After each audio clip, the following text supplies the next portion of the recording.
What's up, everybody? Cody Shirk here, and I'm back on the beach after quite a travel schedule over the past several weeks, and I'm back to the road this weekend going to South America. And in this little gap, I want to update you about some opportunities for international investors that are arising almost on a daily basis because of all of the initiatives that the Trump administration is pursuing. If anybody's watching the news, which is all of you, it's hard to keep up with everything that's going on. And I want to talk about what's happening in Central America because Trump has instructed Marco Rubio, who is the new Secretary of State, to go to Central America and reestablish and strengthen ties with many Central American nations. And there's four main items that are being prioritized right now. And that's what Marco Rubio is working on as I speak. So those four priorities are to stop the flow of illegal immigrants into the US from those nations. Number two is to fight crime and the drug cartels that are operating in these countries.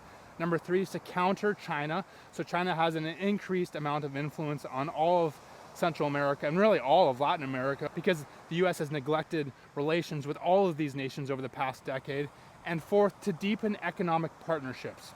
So I'm going to go over each country and what opportunities exist for entrepreneurs and investors right now.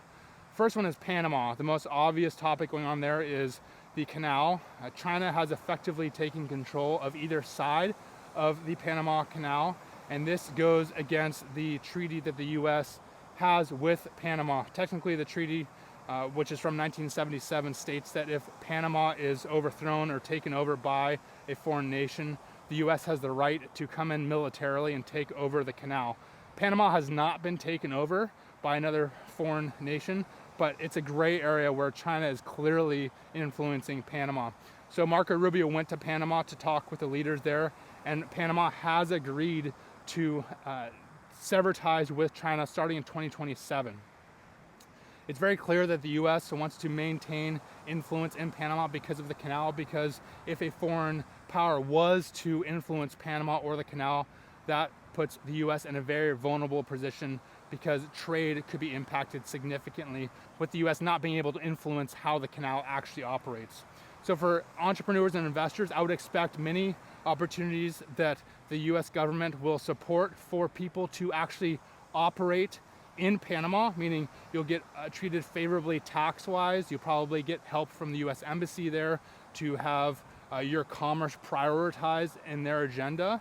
And for people who want to import goods out of Panama, that would also probably be treated favorably, as the US wants Panama to be intertwined economically with the United States. All right, second country is Guatemala. Guatemala is interesting because there's a lot of stuff going on there.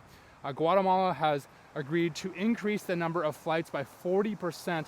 These flights are carrying illegal immigrants out of the US and back to Guatemala, so that's a win for the US. Guatemala is willing to play ball there, and the US wants to help Guatemala develop a metro system and increase the capacity of their ports.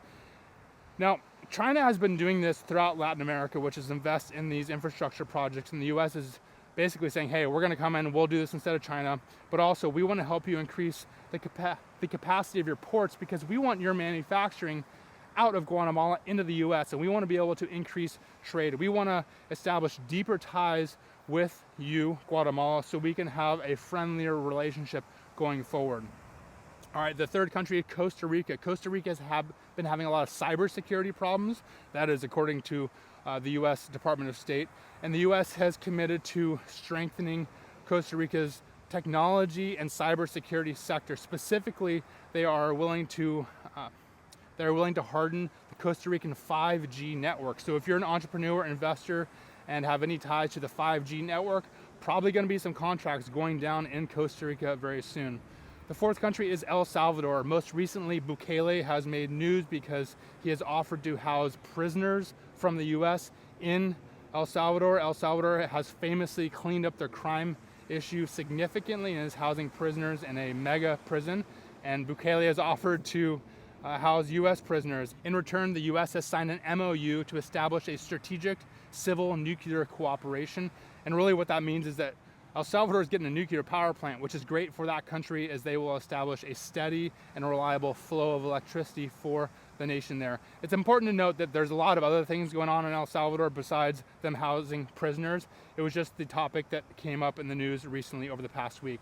The fifth country is the Dominican Republic, and Marco Rubio is there as I speak right now. So we'll see what comes out of the Dominican Republic, but it's clear that these 5 countries, El Salvador, Panama, Costa Rica, Guatemala, and the Dominican Republic, are places that the U.S. wants to warm up ties with, because the U.S. is going to need these countries for manufacturing going forward.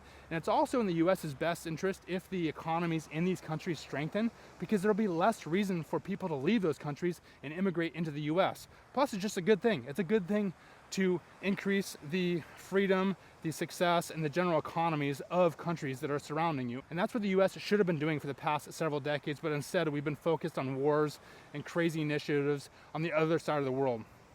All right, I want to mention quickly that there's 3 countries that we're not really dealing with at all. That's Nicaragua, Honduras, and Haiti. Now, Haiti's pretty obvious. It's a failed state. That's why we're not doing anything there. There's not really any ability to extract any economic good out of there, and we'll have to see what happens with Haiti. As it pertains to Honduras, Honduras actually houses the largest U.S. military base that's operating right now, and the reason why the U.S. is not traveling there right now is the leader of Honduras has threatened to kick the U.S. out since Trump has taken presidency. So we'll have to see what unfolds there, but the U.S. and Honduras are a little bit at odds right now. And then Nicaragua is a country that has been really a part of the axis of evils with Venezuela, Cuba, Iran, etc. And China is heavily operating in there. They've even threatened to build a canal to compete with Panama, although they've been trying to build that for several decades now with no real success.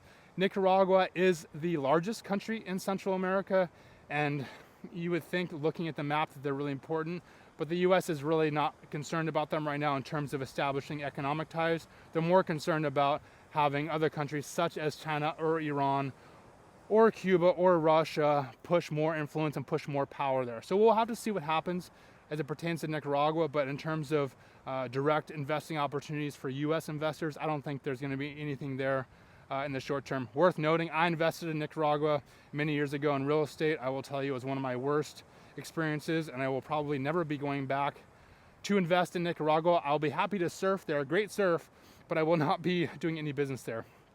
All right, guys, that was a lot. I'll keep you updated with what's going on in Central America. I have spent a lot of time there over my life, investing, doing business, and surfing, of course. And I would call that my second home. I love the area. I love the people. It's beautiful. There's so much going for this region of the world. And I'm happy to see that the U.S. is realizing that we need to lift our neighbors up, and we need them because it helps the U.S. in the long run.